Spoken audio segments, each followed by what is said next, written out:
연잎을 그리시는 건가요? 아니면 저는 소재는 연잎이라고 볼 수는 있는데요. 연잎이 아니라 제목 타이틀은 블루문이거든요. 네. 그래서 연잎을 다르게 봐주기를 바라는 거죠. 아, 예. 블루문도 다른 존재하지만 블루문은 없잖아요. 그렇죠, 그렇죠. 연은 연인데 파란 연은 없거든요. 블루연은. 제가 이제 우리가 바라보는 어떤 이러한 대상이나 사람이나 풍경도 내가 보고 있는 그대로가 아닐 수 있다라는 생각을 많이 해요. 그 이면에 또 다른 것들이 있지 않을까. 그런 의미로 이제 타이틀을 항상 제가 블루문이라는 명제를 가지고 갑니다.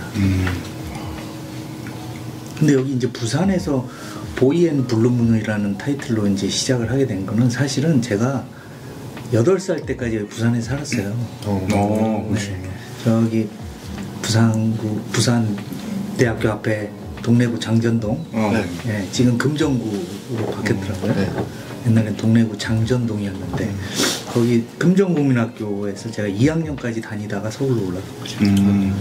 그래서 여기 오면 막 이런 어제도 우리 공 대표님이랑 저기 식당 가서 밥 먹었는데 그런 식당 아주머니 얘기 들으면 어렸을 때 기억이 많이 나요. 엄마 뭐 옆에 뭐 할머니 고모 막 같이 살았던 기억들. 그래서 부산 오면 저는 되게 좋거든요. 고향 같기도 하고 그 어릴 적 기억들이 좀 있어서 제가 이렇게 소년을 그리면서 또 그런 아다리가 잘 맞네. 아다리. 교사분이시는 거. 아까도 이분한테 말씀드렸지만 제 아들 때문에 이제 그림을 이거 시작을 하게 됐는데 아들 생각도 나서 아들의 고만할 때 내가 이제 산책하면서 봤던 연을 소재로 그림을 그리면서 또 이곳에 내가 어릴 때 기억으로 와서 또 이렇게 전시를 하고 저 속 안에 저기 만화는 우리 딸이 그려준 거예요. 이번 전시를 위해서 한 컷 한 컷 해가지고 연결해서 시리즈로 만든 거예요. 그래서 야, 온 가족이 다 출동을 했구나. 저거 보면서 보통 이거 피지컬 하시는 작가님들은 디지털까지 잘 안 하시는데 이렇게 봤거든요. 아니 딸이 영국에서 저 AI VR 전공으로 컴퓨터 디지털 컴퓨터 공부를 하거든요.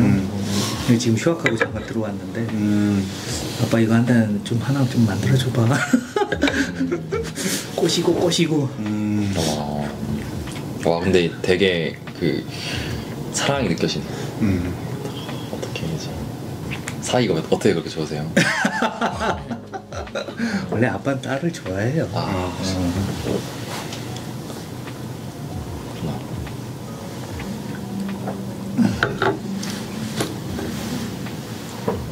놀라운데요. 대학생 따님이 있을 거라고 생각도 못했는데. 우리 아들은 23이고요. 우리 딸은 21. 이야.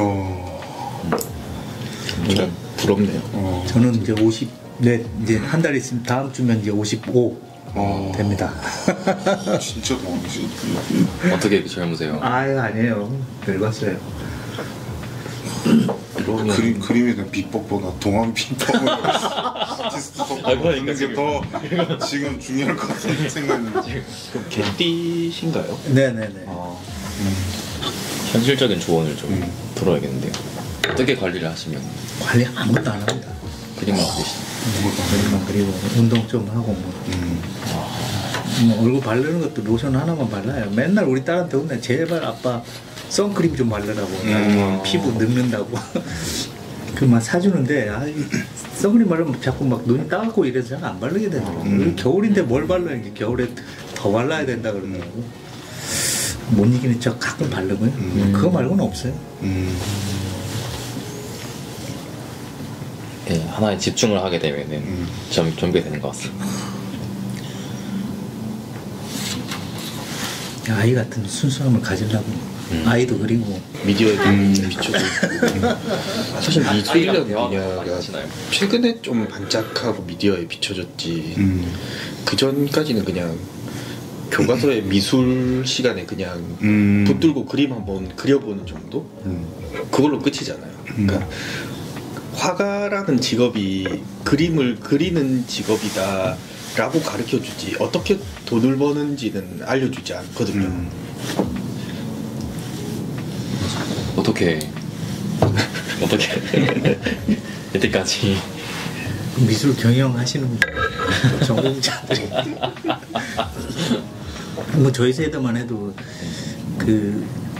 뭐 가난한 화가에 대한 어떤 그런 서사만 강조를 하고 그것만 이제 배고픈 직업 그래야 뭐 성공한다 뭐 그래야 예술이 나온다 이런 것만 누누이 강조했지 어떻게 팔고 어떻게 홍보하고 이런 건 전혀 몰랐죠. 지금도 그런데요. 근데 너무 잘하시지 않습니까? 제가요? 뭘? 이제는 나이가 드니까 한 가지 알아가는 건 딱 확실한 건 있어요. 작품이 좋아야 된다. 맞죠. 작품이 그냥 이쁘어서 인테리어용이 아닌 뭐 다 있어야 되죠. 다 있어야 되는데 일단은 제가 봤을 때는 제가 이제 느끼는 건데 최고의 작품이 작가로서는 생산을 해야 되고 창작을 해야 되고 그럼에 있어서는 모든 걸 투자해서 거기에다 이제 속된 말로 영혼을 갈아 넣어야죠. 돈이든 시간이든 자신의 모든 스킬이든 거기에 이제 뭐 철학도 넣어야 되고 뭐 얘기거리도 넣어야 되고 독창성도 넣어야 되고 심지어 하다못해 이제 액자까지도 최고로 해야 되고 이게 모든 걸 갈아 넣어야 살짝 한번 봐준다라는 걸 이제 아는 거죠. 근데 그렇지 않은 작가들 또 그렇지 않은 젊은 작가들 그렇지 않은 또 컬렉터들이 많거든요. 그냥 뭐 저 정도 가격에 하나 걸어놓으면 되는데 뭐 굳이 저 비싼 걸 사서 나 뭐 아니면 뭐 이미테이션 하면 되고 아니면 파나 놓으면 되고 뭐 이러는데 근데 이제 저도 이제 작가지만 진짜 좋은 작품을 하나 딱 보면 갖고 싶거든요. 그게 이제 비싸더라도 이야 할 정도의 어떤 감동이 좀 와줘야 되는데 그렇지 않고 내 그림은 왜 안 팔리지 해봤자는 헛방이다 이거지. 맞아요. 그렇죠. 그래서 모든 걸 갈아 넣어야 돼요. 그래서 아까도 제가 이제 저 달면서 스쳤더라고요. 큐빅이냐 큐빅 박으면 막 큐빅 박을 것 같으면 절대 안 되죠. 진짜 다이아몬드를 박아야죠. 제가 좀 보는 눈이 없어요. 또 비싸지만 진짜를 박아서 그 진짜의 가치도 보여주고 또 저의 또 최고의 모든 걸 다 투자해서 이 작품을 생산해냈다는 걸 알려줘야 되니까 그래서 액자도 저는 다 무반사로 해요. 가격이 3배예요 3배. 그쵸. 네, 다 무반사예요. 저는 유리 낀 건 다 무반사. 유리가 안 보이네요. 요즘 컬렉터들도 눈높이가 올라가서 무반사 껴달라 그래요. 그냥 유리 사진 찍으면 앞에 비치는 게 나고 싫다고. 아까도 볼 때 옆에서 이게 유리가 있는가 없는가 이렇게 봤어요. 무반사 거기 아까 제가 걸은 것만 아크릴만 옛날 거라 그냥 아크릴이고 나머지는 다 무반사로 제가.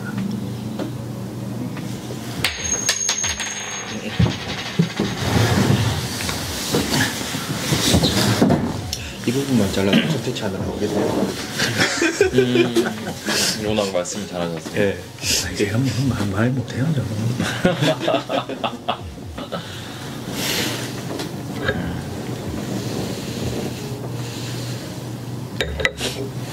가끔 이제 물어보는 사람들이 그거는 있더라고요. 작품 하나 하는데 얼마나 걸려요? 네. 근데 오래 한다고 그게 최고의 작품이 나오는 건 아니잖아요. 짧게 하는 사람들도 있고 작품마다 그 시간의 차이는 다 있죠. 저는 오래 걸리거든요. 이게 제가 하나 그리는데 작은 거든 큰 거든 한 4개월에서 5개월 걸리는데 이제 잘 안 믿어요. 근데 그게 내가 4개월, 5개월 동안 계속 앉아서 그리는 게 아니라 얇게 그리고 말려야 돼요. 제가 말리는데 한 1주에서 한 2주 걸리거든요. 그럼 말릴 동안 이제 옆에 가서 쫙 늘어놓고 하니까 또 그리고 또 옆에 그리고 돌다 보면 이제 어느 정도 처음에 했던 게 좀 꼬독꼬독 말라요. 그때 이제 또 올리거든요. 그러니까 이게 얇게 여러 번 칠해야지 한 20번 정도 칠해야 이 블루가 나와요. 그러니까 아주 얇은 붓으로 디자인 얇은 붓으로 블루를 얇게 하고 말려야 돼요. 그러니까 레이어가 하나씩 쌓여야 이 블루 컬러가 우러나오지 한 방에 절대 안 나오거든요.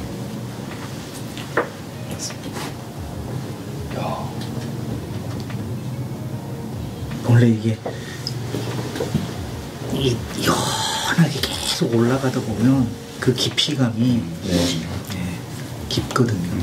맞아요. 정확한 표현인지 모르겠지만 가랑비에 옷 젖으면 진짜 팬티까지 다 젖는데 소나기에 젖으면 그냥 툭툭 털거나 때로는 또 금방 젖은 건 또 금방 마른 정확한 비유는 모르겠습니다. 그만큼 깊다. 저는 근데 볼수록 그런 깊이가 느껴지는 것 같아요. 스쳐봐서는 좀 모르는 것들이 막 좀 그림에 좀 많이 느껴지는 것 같아요.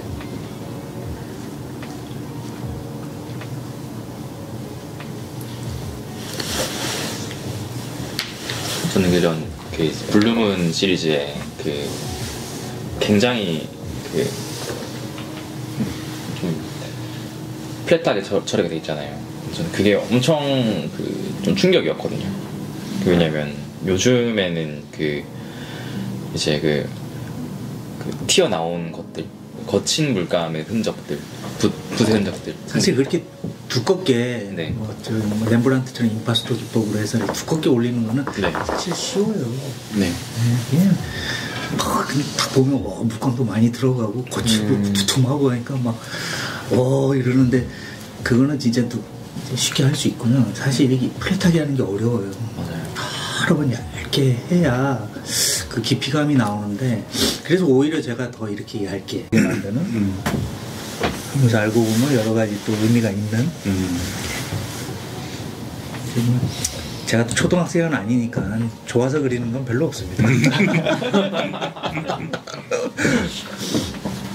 저도 이제 학생들 경기대에서 이제 학생들 강의하는데 물어보면 그냥 좋아서 하고 싶대는. 그러니까 이제 그림 그리기 전에 이제 제가 애들한테 사진 좀 찍어 와라 뭐 해라 하고 저한테 미리 작업 들어가기 전에 컨펌을 좀 받거든요. 이거 왜 찍었어? 이렇게 이제 무조건 일단 한 30컷 이상씩 뭘 찍어 오라 그래. 뭔가 이렇게 제가 주제어를 던져주면 애들이 찍어 와요. 근데 30컷 이상 찍어 오는 애 별로 없어요. 한 10컷 정도. 일단 물어봐. 왜 이거 찍었어? 한 10명 중에 7, 8명은 좋아서요. 제가 키우는 거라서요. 어릴 때 이거는 너무 제가 아끼는 이유가 너무 단조로워. 그러지 말아라. 그건 초등학생 발상이다. 반드시 너는 이제 이거를 그릴 이유를 가져야 되고 또 다른 이야기를 해야 된다. 그러니까 이걸 가지고 그게 이제 알레고리다. 다르게 이야기하다. 다르게 이야기해야 된다. 이걸 가지고 똑같은 물체여도 그 물체가 가지고 있는 또 다른 속성을 생각하고 사진을 찍고 그 의미를 갖고 나한테 얘기를 해야지 그냥 좋아요는 안 된다. 맞잖아요. 맞아요. 네. 사람들이 이제 제 전시장 오면 물어봐. 어린 왕자를 좋아하나 봐요. 스파이더맨을 좋아하나 봐요. 좋아는 하지만 그런 의미로 그린 건 아닙니다. 이제 얘기를 해주면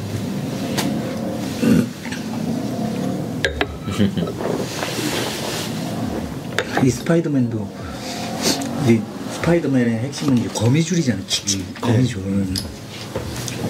거미줄은 이제 얽어매는 역할도 하지만 연결해주는 역할도 하잖아요. 근데 우리 인간도 엄마 뱃속에서 탯줄로 연결되어서 끊어지면서 나로 성장하면서 살아가잖아요. 그러면서 이렇게 오늘 처음 봤지만 관계를 맺어가잖아요. 그런 어떤 관계에 대한 얘기 때문에 제가 그리는 거거든요. 그러면서 이제 스파이더맨 줄도 그리고 오늘은 여기 범일가옥에 설치를 실로 하면 더 재밌겠다 그래갖고 해놓은 거거든요. 전 너무 놀랐어요. 저는 설치 너무 도전적이잖아요. 저 처음 해봤어요. 스파이더맨에 빨간 실로 이렇게 설치 처음 한번 해봤어요. 근데 재밌더라고요. 정말 대단하다고 느낀 게 갤러리 바닥에 못을 박는다. 한 번도 해본 적이 없어요. 딴 데는 박을 수 없죠. 네. 좋아요. 여기만 가능해요. 전 상상도 못한 몸이 있고.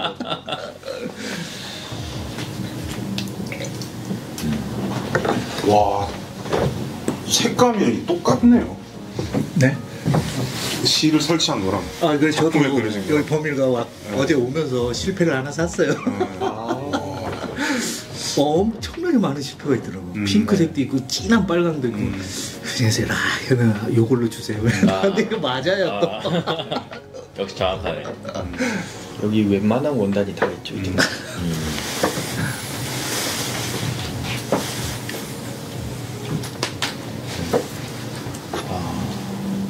스파이더맨. 네.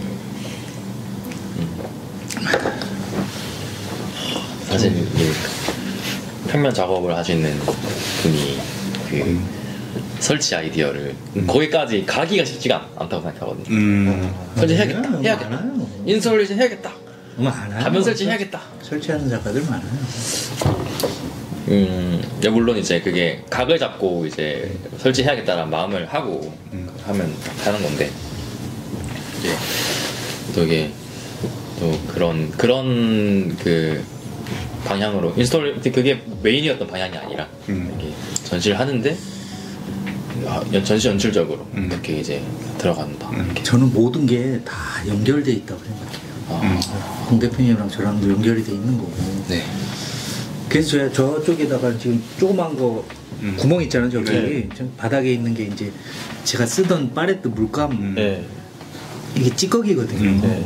그걸 맨날 버렸는데 몇 년 전부터는 버리기가 너무 아까운 거예요. 선택받은 물감은 여기가 있는데 똑같은 물감인데 그렇죠, 그렇죠. 조금 꼬독꼬독했다고 저걸 긁어 모아서 이렇게 제가 이렇게 묻힌 거예요. 그래서 지금 별똥별처럼 뭐 운석처럼 보이게 이제 바닥에 몬도베르 갤러리에서 옛날에 서울에서 전시할 때 바닥에 쫙 깔아놓고 했었거든요. 이제 다 연결돼 있다.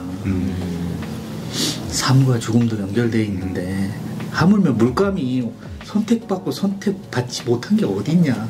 그래서 어떻게 보면 저게 설치잖아요. 맞아요. 그렇죠. 네. 구상과 추상도 연결돼 있고 다 연결돼 있는 것 같아요. 전 지금 제 작업실에서 또 약간 추상도 좀 하거든요. 어떻게 보면 저 지금 조그만 시리즈가 추상과 구상의 결합이죠. 뭐. 저거를 제가 바닥에서 모아서 하다가 여기 있는 조그만 것들은 조그만 캔버스로 간 거예요. 찌꺼기들을 그래서 좀 두꺼워진 거예요. 몇 개가 조그맣게. 그리고 이제 어린 왕자나 이제 조그만 보이 캐릭터를 조금 그린 거죠.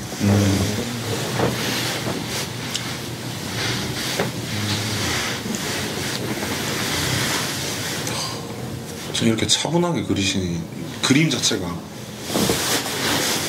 막 안에서 싸움이 일어나는 그런 에너지가 아니잖아요. 이런 거 보고 되게 부러워요.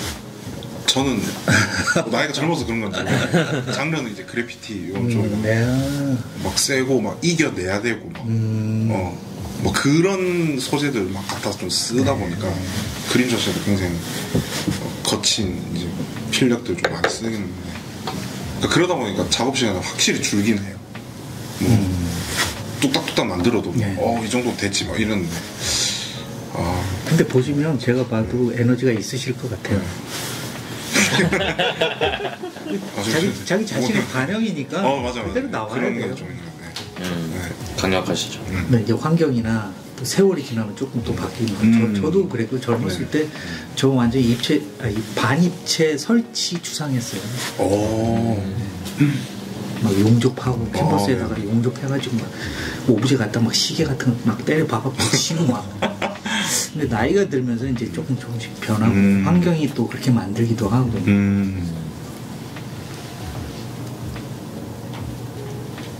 그러면 이 시절이 이렇게 쫙 지나면서 전혀 다른 작품이 나올 수도 있잖아요. 작가한테. 저 옛날 보면 완전히 전혀 이게 남 작가님 거라고요? 이러고요? 그러면 그런 뭐 팬덤이라기보다는 이런 남 작가님이 어떤 서사를 이제 쫙 알고 계신 분들은 이제 그런 거에 대한 약간 뭐라 해야 될까 조심스러운 표현이긴 한데 이제 실망감 이런 거. 그러니까 그런 것 같아요. 그게 또 양면성 같은데 변해도 죽고 안 변해도 죽어요. 작가는 그렇잖아요. 자기 것만 해가지고 그걸 계속 매너리즘에 빠져서 그걸로 자기 걸 고소한다고 해서 그거를 알아주는 사람도 있지만 자기 스스로한테는 죽는 거잖아요. 똑같은 거에 재현의 반복이니까. 그렇다고 또 변하기에는 너무 두려움이 많지만 좀 전에 말씀하신 대로 나의 컬렉터들은 그 작품을 계속 진행시켜서 그 가치를 높여주기를 원하지 새로운 작품을 한다고 해서 좋아하진 않을 것 같거든요. 그런 두려움이 있는 거지만 자기 자신은 그 변화에 또 만족하기도 하거든요. 그 작가의 딜레마 같아요. 그러니까 변할 것인지 변하지 않을 것인지 서서히 변할 것인지 급변할 것인지. 근데 제가 생각하기에는 바뀔 거면 팍 급변하는 게 좋다. 파격적으로 하는 게. 거기에서도 또 새로움을 또 찾아낼 수 있으니까. 제 주위에 몇 분 계세요. 급변한 사람들 좋아요. 근데 기존 것도 좋은데 바뀐 것도 좋아. 그만큼 에너지가 자기한테 있는 거지. 그럼 토해내야 돼요. 그리고 아까도 제가 말씀드렸지만 다 연결되어 있기 때문에 장르를 구분하면 안 될 것 같아요. 우리는 특히 한국 작가들은 장르를 너무 구분하는 것 같아요. 맞아요. 그런 그렇죠. 아니 고호가 풍경화 작가예요, 인물화 작가예요, 정물 작가예요? 아니잖아요.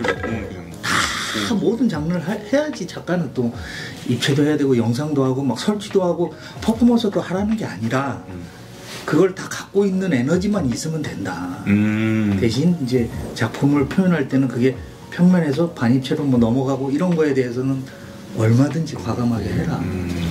장르도 인물을 해서 그 얘기를 할 수도 있는 거고 풍경으로서도 그 얘기를 할 수도 있는 거고 있잖아요. 제가 연글 읽는다고 풍경 작가인가 연작가인가 제가 최근에 제 컬렉터한테 인물 제 작품 좀 한 점 산 게 아니라 많이 산 사람이 좀 있어요. 고마워서 내가 이제 인물을 선물을 부모님 초상화에 하나 그려드리겠다. 깜짝 놀라는 초상화를 이렇게 그리시. 아니 난 작가인데 다 그리지. 작년에 연만 봐가지고 인물 못할 줄 알았다는 거야. 앉으세요. 아, 네 보고 다 해야 된다고.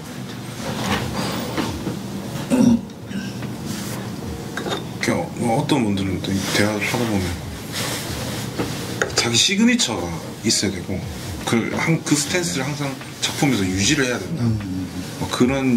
그게 약간 성공하는 문법처럼 말씀하신 분들도 좀 있어서. 그게 이제 저 중국 육조 시대의 6가지 금기사항이 있대요. 그게 몇천 년 전 얘기인데 지금의 시대하고 일맥상통하거든요.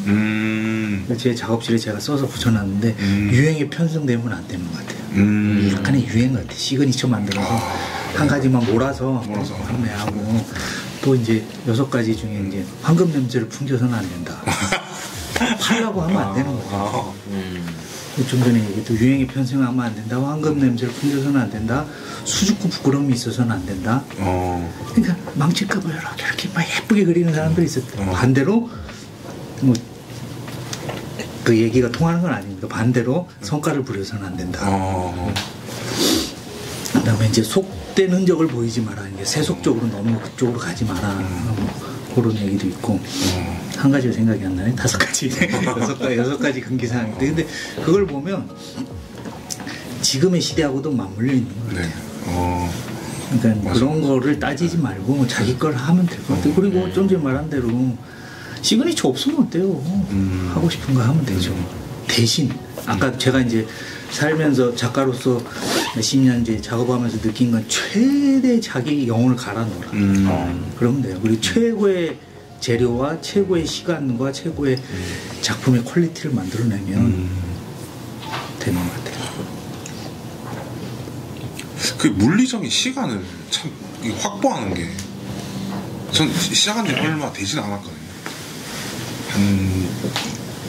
사실 작가라고 말하기도 참 부끄럽기도 하고.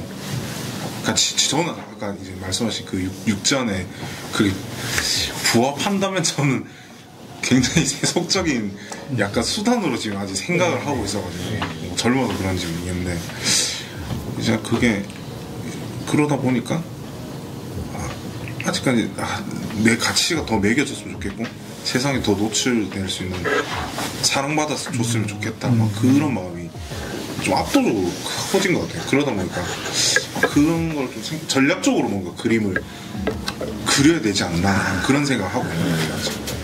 근데 또 깊이 있는 작업하시는 분들 보면 더 그런 시절이 분명히 지났겠지만 그 순수함의 그 정점에서 뭔가 이렇게 하시는 거 보면 되게 부럽다는 생각도 들고 그런 게 어떻게 보면 또 삶의 여유와 연결되시면서 이게 물리적인 작업 시간까지 이렇게 되는. 근데 그걸 또 확보하려면 또 경제적인 게 시간이 있어야 되고 경제적인 또 중요하기도 하고 재료비도 있어야 되고 당연히 있어야 되죠. 가까이 가셔도 안 나옵니다. 근데 제가 이제 또 하나 느낀 거는 저도 이제 뭐 아침 8시에 출근해서 저녁 8시에 퇴근하거든요. 작업실에. 네. 그 이제 완전 루틴이에요. 이제 거의 똑같은데 일요일도 없어요. 하루 이제 월요일 날 이제 강의 대학에 이제 강의하고 가고 말고는 이제 하루 12시간을 하는데 그 12시간 앉아서 그리지는 않죠. 멍 때리기도 하고 커피도 한 잔 먹고 그 속에 있으면서 오로지 내 그림하고 이제 에너지를 교감하고 고민하고 하겠죠. 근데 제가 느낀 게 하루 12시간의 시간이 모자라요. 그렇다고 하시더라고요. 모자라요. 진짜. 근데 저도 젊을 때가 있었잖아요. 불과 몇 년 전만 해도 뭐 이렇게 막 에너지를 쏟지는 않았겠죠. 뭐 불과 한 10년 전만 해도 저도 먹고 살아야 되고 처자식이 있으니까 그때도 저도 그런 생각을 했던 것 같아요. 뭔가 하나 컨셉을 잡아서 빨리 뭐 하나 떠야 되는데 근데 지금 생각하니까 그건 아니었구나. 꾸준히 이렇게도 시간이 모자라는데 그때 뭘 내가 바랬었지? 이 생각이 좀 있어요. 뭔가 막연한 그 조급함 때문에 좀 그런 그러니까 작업을 안 하고 싶은 건 그런 마음이 현재까지 들지는 않거든요.